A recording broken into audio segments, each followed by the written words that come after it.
All right, last video here of the morning for you with our basics of setting up your presentation for your baits, for your rubbers, for your lures. A lot of these setups that I've been showing you, I guess I've only shown you three. So the three setups that I've shown you are intermittent action. A lot of jerking, resting, jerking, resting. Something that has been very reliable for people fishing for a long time are these spinner baits. Spinner baits, this is your presentation. There are so many videos on the internet that will show you the actual mechanism in the water. But essentially, this spoon here, this little guy, are going to cause a lot of vibrations, and it's going to attract the bass. This is a pretty big setup. The bigger the bait, the bigger the fish, right? But you'll want swivels. Put the swivel on the end of your line and hook this into the swivel. That stuff's pretty easy, so I'm not going to go too far in depth with it. But the reason why I'm showing you this right now, these spinner baits are very good at missing. Typically, you'll feel that bite, you'll rip trying to set the hook, and next thing you know, you got nothing on there.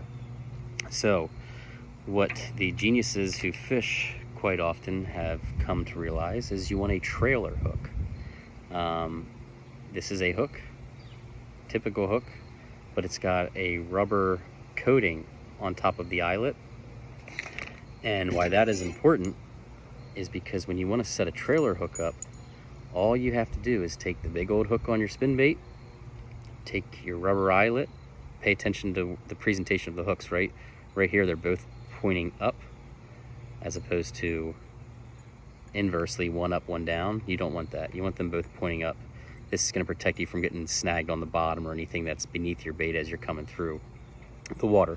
But again, for the point of this video, we're going to just show you why if you use a spinner bait, you got to have the trailer hook on here.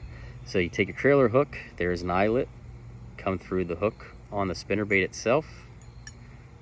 Please don't stab your fingers. I've done that many times. It doesn't feel good. Hooks are sharp and they're meant to catch fish and keep the fish on.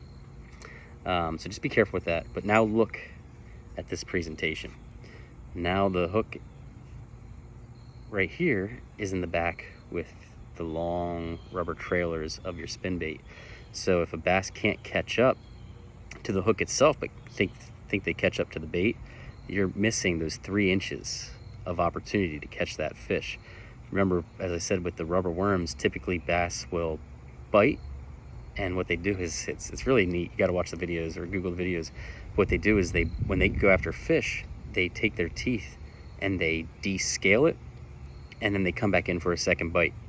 So it's pretty unbelievable to watch. But why that's so important with these guys is if they go for that first bite and you don't have the trailer hook, they're just on the rubbers. They're not getting the hook. And typically with the presentation itself, without the trailer hook, you might miss that second bite. The trailer hook being on here gives you a better opportunity to make the first bite, which is not quite common, depending on how the fish approaches the spinner. But with the trailer hook now, there's only 1 inch for that bass to grab onto your bait without getting hooked in and setting the hook on them. So you're more likely using a spinner bait to get a bass with the trailer hook on there. So pretty neat, pretty interesting concept. But yeah, so this is something where you will continue to reel these in. So you'll still do the jerking motion because you want to get some action, get the flutter here, and get some presentation, some vibration for the fish. But you don't typically stop reeling in. So if you reel in at a pace such as so, and you jerk, reel in, jerk, reel in, jerk, reel in, you're not pausing, you're not letting this drop. It's one continuous motion because it's supposed to essentially emulate a swim bait, which is more alike to a fish coming through the water. Again, colors on here, very dependent on where you're at. Everybody says fish like black, they like white, they like this color, like that color. It's whatever works for you and whatever region you're fishing. It matters, but one specific color might not be right for where you're at in Salt Lake. But there's a lot of versatility with the colors and everything. But yeah, spinner baits, get your trailer hooks. Very, very, very efficient. Just kind of give you an idea, you get the Bass Pro Laser Eye spinner baits. Again, 3/8 ounce weight, nothing too crazy. You can cast it out there and get some distance and then bring it on back with a big old piggy on there. All right, buddy.